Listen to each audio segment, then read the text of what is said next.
Micky Collins after the 3-1 win against Crawley Down Gatwick in the FA Vase. Not the most fluid of displays, but you would be pleased with the result and through to the next round. Yeah, pleased to be through to the next round, but it was after the Lord Mayor's show for me. It was, I knew that, you know, the levels I've been at.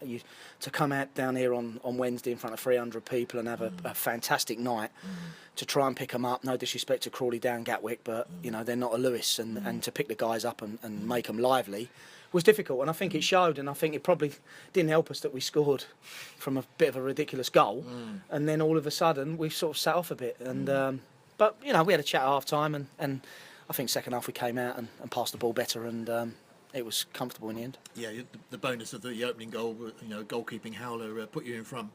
Yeah, and sometimes, you know, an early goal you can really get some momentum, but I actually think the guys looked at the goal, looked at what the keeper did and thought we're on to an easy afternoon here, and we turned the tap off, and you can't do that, and you know, all right, the ref has made some seriously peculiar decisions today, and next thing, set piece, and you won all, and now you've got to, you know, turn the tap back on and try and make it happen. Yeah, you talk about peculiar decisions. I mentioned two to you, one that led to their equaliser. It looked as though Chrissy was the player who was fouled rather than 100%. actually penalised. Yeah, 100%. And then they scored from the free kick. And what about at the other end where the you know, Yassin goes around the goalkeeper and then is brought down? It's only a yellow card. It's another terrible decision, and he hasn't made the decision himself. I've asked him. He's listened to the linesman, and their excuse was that they believed that even though the goalkeeper was last man, and he's tapped it past the last man, so he's in on goal, and it's a goal-scoring opportunity, because the guy accidentally clipped him, it's not a red card. I don't understand that. For me, that's not the rules of the football. Maybe I've got to look at it and see what's going on, because for me, if that's given, and all right, it wasn't a penalty, it's outside the box, and we can argue that one, but it's a straight red. In any level of football, you're in on goal and you're about to tap it in, and someone, either whether they clip you accidentally or not, it's a red card, or it's not a foul. And if he deems it's not a foul, then he doesn't book the guy, and we get booked for diving. So I did ask him at half time, and to be fair, it's you know, sometimes a bit of a closed shop, so best I don't say too much. But poor decisions all over the park. The linesman second half made 4 decisions. The referees overruled him for all 4. You know, sometimes you've got to look at the level of officials, and you have to question it. And today I would question it, even though the result went our way. Indeed, and the second goal was an excellent goal. Again, great delivery from Chrissy Edwards out on the right.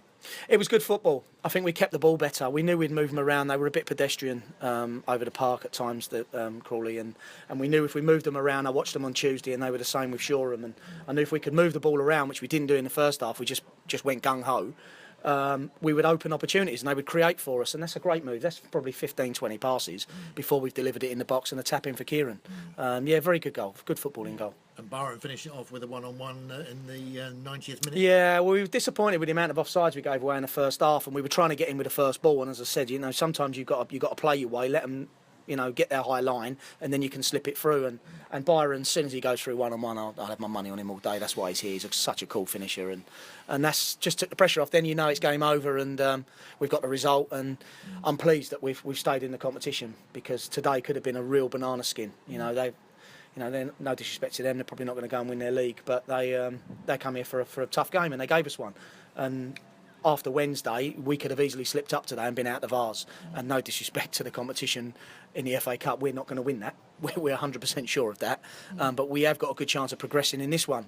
And I would have been really disappointed if we'd have gone out today. And you haven't progressed as much through the competition in the Vase.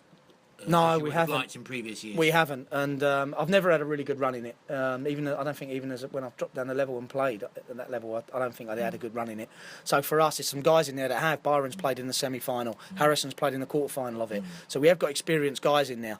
Getting over that hurdle of coming back after Wednesday was the big thing for me, and I'd said it all week, and I said it to him before the game. And no matter how much you try and motivate, it is difficult.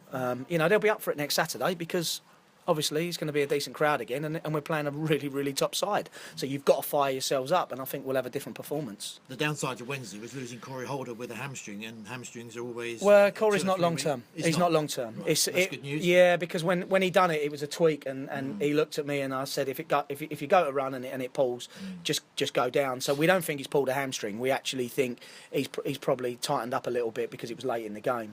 And so I actually think I'll see him back within a week, maybe 2 weeks maximum if we really rest him. So that's a positive. But Lordy's come in, he's club captain, and he's done okay today. So we've got strength in depth. You know, we've strengthened during the week. 2 have gone out, 2 have come in.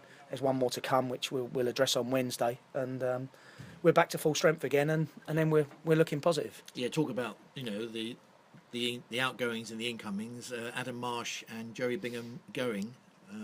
How would you explain that situation? Well, Adam wasn't happy at the fact that he never played the other night, and I can understand that people want game time, and I can't promise that to everybody. So the decision was made the following day that he might not get that much game time, and if he does, sometimes you've got to accept it. And unfortunately for him, that's not the case. So we have to address that. So we've drawn a line under it.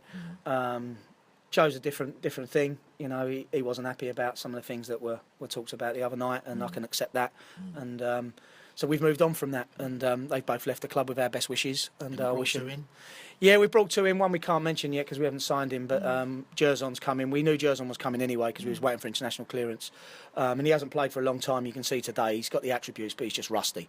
But that's a big signing for us. He's a top lad, and he's a pro, and he's a good player. He's played at a high level, and he scores goals. And so that's 1 out, 1 in. And then the other position that we're looking at is obviously to fill Joe's shoes because Joe's a good player, and we've addressed that already. That was already addressed, and we've just got to make that happen, which will happen in the week, and then in the next 10 days or so we'll see who that is, and we'll bed him in, and away we go again. Does that excite you? Is it a signing that will boost the squad? I'm really happy with it. Yeah. I'm really happy with it. It's a different dynamic. It's a lad that I've wanted to have with me for quite a few years, and I've always admired him, and it became available this week. And I don't go and pursue people unless we have a vacancy, and the vacancy was there, so I've made the call. We've had a chat, and hopefully it'll happen during the week, and we can announce it. But we're in good shape. We don't want to change it round too much. We've got a very good changing room in there, and people know that it's tough. We've got a very strong squad, and you have to rotate. You have to do that at our level and keep people fresh. And I think we proved it late on because we made the changes. It freshened it up front, and then we've gone on and got 2 goals off the back of it. Yeah. And now the next game is an FA Cup tie against Chesham. They were here watching you today, but you'll enjoy a good weekend of preparation. We will. I don't think they'd have gleaned much from that today. They might go back laughing all the way home, but. Yeah, it's a massive game, and fair play to them. They're showing us the respect that they want to come and watch us and make sure they've done their homework on us. Listen, let's not get it wrong. We've probably gone 1 round further than we thought we would, and the other night was amazing. If we get anything out of that game on Saturday, I'd be amazed. But we'll formulate a plan, and we'll look at what we can do. We've got home advantage. That does help us. And we'll just give it our best shot, and hopefully we'll have a really good crowd. And if we go out and we bow out, then we've held our heads high, and we've in my opinion put the club on the map further. And that's all we can do. And hopefully they have an off day and we have an on day. And we've certainly got the strike force to actually make it happen. It's just whether our guys turn up and don't get overawed by who we're playing. Wish you well. Cheers, Andrew.